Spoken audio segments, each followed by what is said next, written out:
പുരോഗമന രാഷ്ട്രീയത്തിൻ്റെ ഏറ്റവും പ്രധാനപ്പെട്ട കൊടിയടയാളമാണ് നാടകം. യാതൊരു തർക്കമില്ല. അത് ലോകത്തിലെല്ലാം അങ്ങനെയാണ്. നാടകം പിറവിയെടുക്കുന്നത് മറ്റൊരാൾക്ക് വേണ്ടിയിട്ടുള്ള എല്ലാ കലയും ആത്മസംതൃപ്തി അനുഭൂതി ഉണ്ടാക്കുന്നതാണ്. പക്ഷെ നാടകത്തിന് വ്യത്യാസം എന്ന് പറഞ്ഞാൽ എല്ലാ ചോദ്യം ചെയ്യാനുള്ള കരുത്താണ് നാടകം. അപ്പൊ യഥാർത്ഥ നാടകം എന്ന് പറയുന്നത് മറ്റുള്ളവർക്ക് വേണ്ടിയിട്ടുള്ള ഒച്ചയുണ്ടാക്കണം. എന്നാണ് നാടകത്തിന്റെ ആദ്യത്തെ. ഇപ്പൊ വർഗീയതയ്ക്ക് നമ്മുടെ രാജ്യത്ത് ലോകത്തിൽ ഇപ്പൊ അഡോൾഫ് ഹിറ്റ്ലർ നാടകം ഉണ്ടാക്കാൻ പറ്റിയില്ല. എന്നാൽ അഡോൾഫ് ഹിറ്റ്ലർക്കെതിരെ ദ ഗ്രേറ്റ് ഡിക്റ്റേറ്റർ എന്ന് പറയുന്ന നാടകത്തിന് സാധ്യത ഉപയോഗിച്ചിട്ടുള്ള സിനിമയാണ് ചാപ്ലിൻ കൊണ്ടുവന്നത്. ഒരിക്കലും ഒരു പിന്തിരിപ്പൻവാദിക്ക് ഒരു നാടകത്തെ ക്യാച്ച് ചെയ്യാൻ പറ്റും.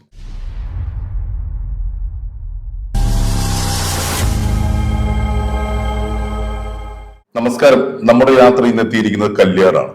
കല്യാറെത്തിയപ്പോൾ ആദ്യം തന്നെ ഞാൻ ആദ്യം ഒരു കോൾ ചെയ്തത് അനിയാട്ടനാണ്. അപ്പൊ നമുക്ക് അനിയാട്ടനോട് ഇത്തിരി സമയം ചെലവഴിക്കാം. അപ്പോ അനിൽ ആലത്തുപറമ്പ്, നമസ്കാരം. ഞാൻ ആദ്യമേ പരിചയപ്പെടുത്തിയില്ല അല്ലെ? അപ്പോ അനിയാട്ടൻ തന്നെ പറയും. അനിയാട്ടൻ ഇപ്പൊ ഒരു പുതിയൊരു പുസ്തകത്തിന്റെ പ്രകാശന ചടങ്ങിലേക്ക് അടുത്തിരിക്കുക അല്ലെ? 2 നാടകങ്ങളുടെ സമാഹാരം, മഹായാനം എന്ന പേരിൽ. അതിന്റെ മഹായാനം എന്ന നാടകവും കുമാരനാശാനും ചണ്ടാലഭിക്ഷുകി എന്ന 2 നാടകം. 2 പ്രൊഫഷണലായിട്ട് അവതരിപ്പിച്ച നാടകമാണ്. കേരളത്തിൽ അങ്ങോളം ഇങ്ങോളം അവതരിപ്പിക്കപ്പെട്ടിട്ടുണ്ട്. കേരളത്തിന് വെളിയിലും ഏതാനും ചില അവതരണങ്ങൾ നടന്നിട്ടുണ്ട്. കുമാരനാശാനും ചണ്ടാലഭിക്ഷുകിയുമാണ് അതിലെ പ്രൊഫഷണലായിട്ടുള്ള ആദ്യത്തെ നാടകം. അത് പ്രശസ്ത നാടക സംവിധായകൻ ജയൻ തിരുമേനിയാണ് ഡയറക്റ്റ് ചെയ്തത്. അത് നമ്മുടെ നല്ലൊരു വിജയം ഉണ്ടായ നാടകമായിരുന്നു.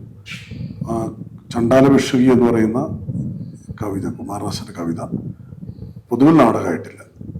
അപ്പോൾ അത് എഴുതാനിടയായ സാഹചര്യവും വർത്തമാനകാല ഇന്ത്യൻ സാമൂഹ്യ പരിച്ഛേദമാണ് നാടകം.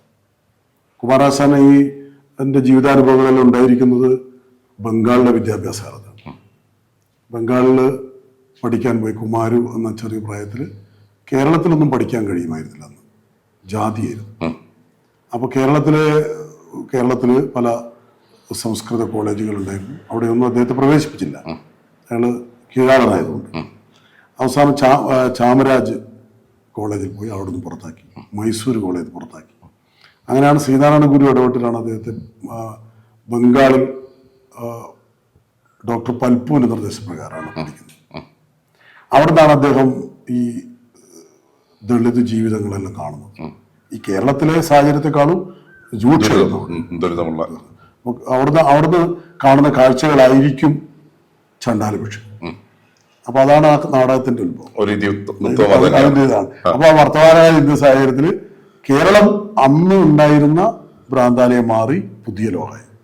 എന്നാൽ ഉത്തരേന്ത്യ, കേരളത്തിന് വെളിയിൽ ഇന്നും ആ ജാത്യാന്തത നിലനിൽക്കുന്നു. ഇതാണ് എൻ്റെ പ്രമേയം. അപ്പൊ പഴയൊരു ചണ്ടാലഭിക്ഷകി മാത്രമല്ല, വർത്തമാന കണ്ടംപറൈസ് ചെയ്ത് വർത്തമാനകാലത്തേക്ക് അതിനെ മാറ്റിവെച്ചിട്ടുള്ള ഒരു നാടകമായിരുന്നു. വലിയ വിജയമാണ്. അത് 2019 കോവിഡ് വന്നപ്പോൾ കുറെ കളി മുടങ്ങി. എന്നാലും 10-60ഓളം കളികൾ അന്ന് കളിച്ചു. അപ്പൊ അതിന് 2 സംസ്ഥാന അവാർഡും കിട്ടി. വൈക്കം വിജയലക്ഷ്മിക്ക് ആദ്യമായിട്ട് മികച്ച ഗായികക്കുള്ള അവാർഡ് നാടകത്തിന് കിട്ടും. ആ നാടകം അതിൽ വലിയ സന്തോഷമുണ്ട്. അതുപോലെ മികച്ച നടി 2 നാടക അവാർഡുകൾ അതിന് കരസ്ഥമാക്കുന്നത് വലിയ വിജയമാണ്. കണ്ണൂർ നാടക സംഘം എന്ന പേരിൽ ഞങ്ങൾ ഉണ്ടാക്കിയ സമിതിയുടെ 1ാമത്തെ നാടകം തന്നെ 2 അവാർഡുകൾ നേടിയെടുക്കുകയുണ്ടായി. 2ാമത്തെ നാടകം പിന്നെ മഹായാനം. അത് കാൾമാർസിന്റെ ജീവിതമാണ്. കാൾമാർസിന്റെ ജീവിതം അത്യന്തം ദുരിതങ്ങൾ നടത്തിയ ജീവിതം. ആ ദുരിതങ്ങളുടെ ഒരു ജീവിത നവോത്ഥാനം, അദ്ദേഹത്തിന്റെ ആ കാഴ്ച നമുക്ക് ഇന്ന് പുതിയ കാലത്ത് കാണിക്കണം. എങ്ങനെയാണ് നമ്മൾ വളർന്നു വന്നത്? മനുഷ്യ അവകാശങ്ങൾക്ക് വേണ്ടിയും ജീവിതം മുന്നോട്ട് കൊണ്ടുവന്ന് സമത്വത്തിന് വേണ്ടിയിട്ടുള്ള പോരാട്ടത്തിന്റെ നവോത്ഥാന നായകന്മാരുടെ വഴികളെയാണ് വരച്ചു. അത് തിരുവനന്തപുരം സ്വദേശി അശോക് ശശിയാണ് സംവിധാനം ചെയ്തത്. അപ്പൊ അത് മികച്ച പ്രതികരണമാണ്. കേരളത്തിൽ 10-70ഓളം വേദികൾ അവതരിപ്പിച്ചു. അതിപ്പോഴും അവതരിപ്പിക്കുന്നുണ്ട് അത്യാവശ്യം. മഹായാനം ഈ 2 നാടകങ്ങളും കൂടി ചേർന്നിട്ടുള്ള ഒരു സമാഹാരമാണ്, ഒരു പുസ്തകത്തിലാക്കിയിട്ടുള്ള മഹായാനം. കണ്ണൂർ കൈരളി ബുക്സാണ് പ്രകാശനം ചെയ്യുന്നത്. ഈ 17-ാം തീയതി, മാർച്ച് 17-ാം തീയതിയാണ് ഇതിന്റെ പ്രകാശനം. പ്രൊഫസർ KEN പ്രകാശനം നിർവഹിക്കുന്നത്.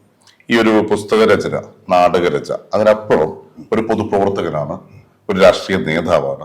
ആ ജീവിതത്തെ കുറിച്ച് ചോദിക്കട്ടെ. അത് വളരെ ചെറുപ്പം മുതലേ വിദ്യാർത്ഥി, പിന്നെ യുവജന രംഗത്തൂടെയാണ് വന്നത്. വിദ്യാർത്ഥി യുവജന രംഗത്ത് വന്നു. പിന്നെ മുഴുവൻ സമയ ഇടതുപക്ഷ രാഷ്ട്രീയ പ്രവർത്തകനായി മാറി. അതിനിടയിൽ ജനപ്രതിനിധിയായി.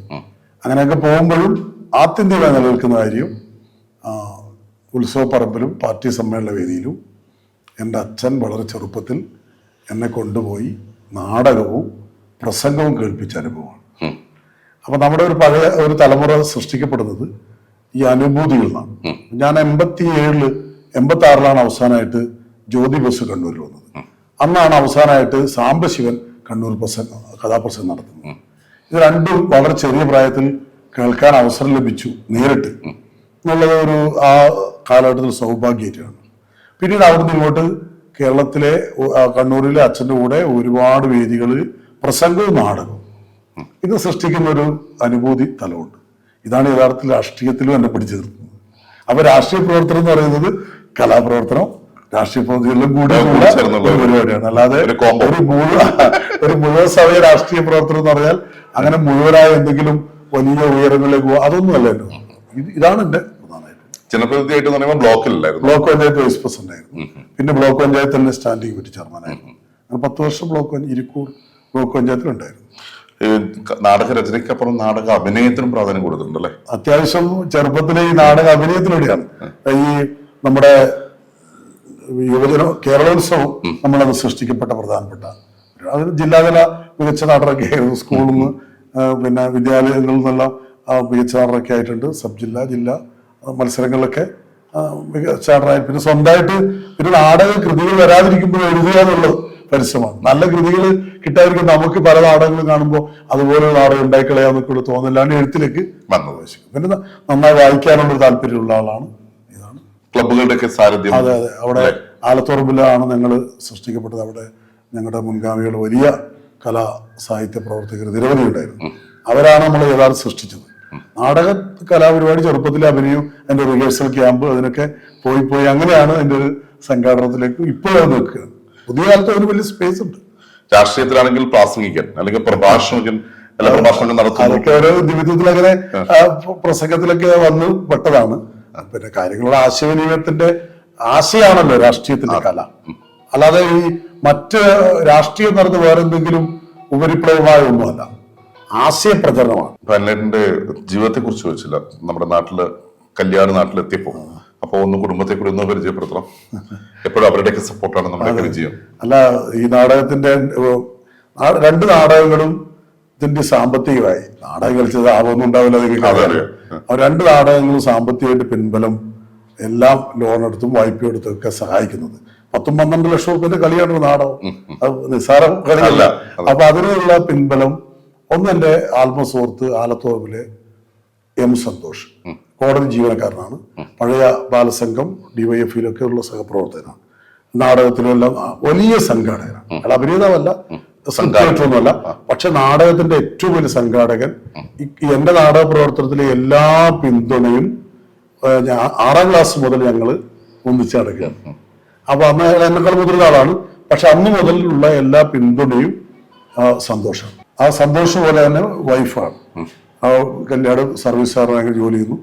അവരുടെ സാമ്പത്തിക സഹായവും പിന്തുണയാണ് ഇതിനെല്ലാം. യഥാർത്ഥത്തിൽ പ്രൊഡ്യൂസർമാരാണ് അവരാണെങ്കിലും ഉണ്ടായിരുന്ന പേര് AV ധന്യ. 2 കുട്ടികൾ, നന്മ, ജ്വാല. 2 കുട്ടികൾ, 2 പെൺകുട്ടികൾ. അവർ പഠിക്കുന്നു. 9ാം ക്ലാസ്സിലും 1ാം ക്ലാസ്സിലായിട്ട് പഠിക്കും. കലാ കുടുംബം എന്ന് തന്നെ പറയാം അല്ലെ? അവരുടെ സപ്പോർട്ട് നിർബന്ധമായിട്ട്. അപ്പൊ അവര് വലിയ പിന്തുണയാണ് വൈഫിന്റെയും. അതുപോലെ ഏറ്റവും പ്രധാനമായിട്ട് ഈ സുഹൃത്തിന്റെ അങ്ങനെ ഒരു സൗഹൃദം പൊതുവിൽ കാണാൻ കഴിയില്ല. അത് ആദ്യം മുതലേ ഉള്ള സൗഹൃദം, യാതൊരു വിധത്തിലുള്ള വണക്കങ്ങളും ഇല്ലാതെ ഇത്രയും എന്തിനും സാമ്പത്തികമായിട്ടും എല്ലാ അർത്ഥത്തിലും പൂർണ്ണമായിട്ടും അയാളാണ് ഇതെല്ലാം ചെയ്യുന്നത്. നാടകം അതിനോടാണ് തുടങ്ങുന്നത്. അത് നിരവധി നാടകങ്ങൾ എഴുതുകയും അഭിനയിക്കുകയും സംഘടിപ്പിക്കുകയൊക്കെ ചെയ്തു. പെട്രോമാക്സ് എന്ന് പറയുന്ന 36 പേരെ അവതരിപ്പിച്ച ഒരു നാടകം ഉണ്ടായിരുന്നു ആലത്തൂരിൽ.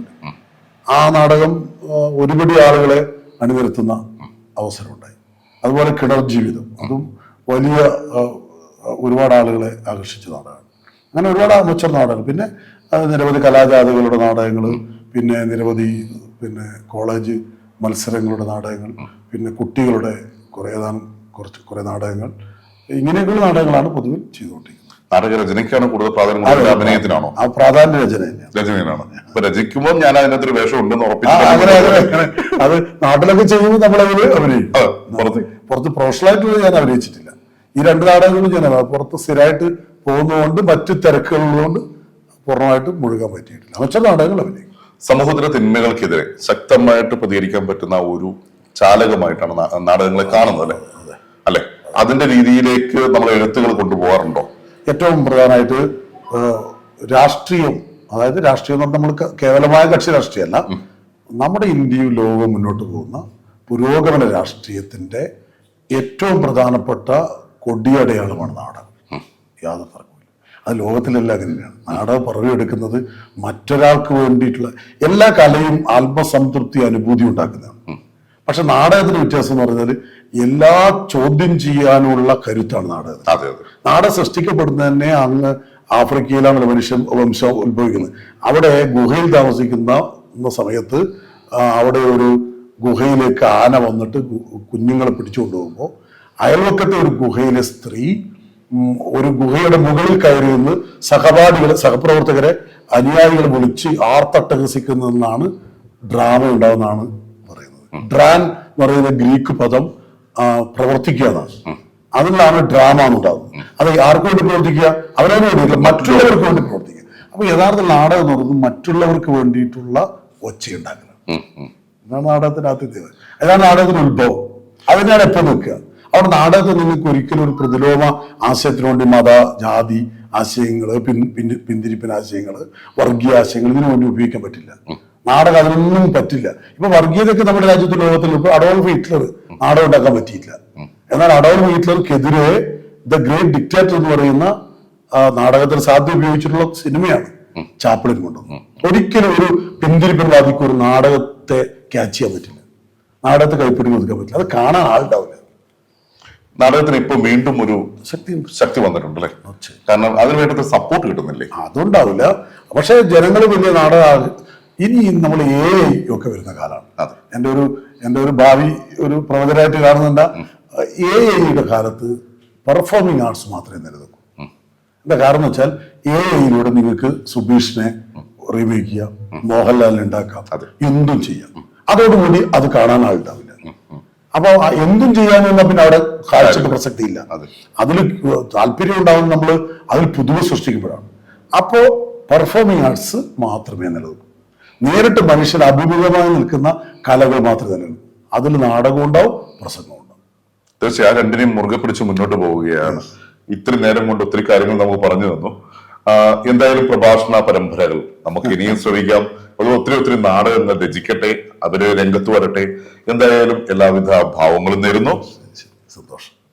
നമ്മുടെ ഈ പരിപാടിയിലൂടെ ഒത്തിരി പേരെ നിങ്ങളുടെ മുമ്പിലേക്ക് എത്തിച്ചു കഴിഞ്ഞു. അപ്പൊ ഇവർക്ക് വേണ്ട പ്രോത്സാഹനങ്ങൾ നൽകുക, കാണുമ്പോൾ ഒന്ന് പരിചയം പുതുക്കുക, നമ്മുടെ നാടിന്റെ അഭിമാന സ്തംഭങ്ങൾ. അപ്പൊ അവർക്ക് വേണ്ടി ഞങ്ങൾ ഇത്തരം ഒരു പരിപാടിയുമായി നിങ്ങളുടെ മുമ്പിലേക്ക് എത്തുകയാണ്. അടുത്ത ഒരു വ്യക്തിയുമായി, ഒരു പുതിയൊരു അതിഥിയുമായി നിങ്ങളുടെ മുമ്പിലേക്ക് എത്തുന്നവരെ ബൈ.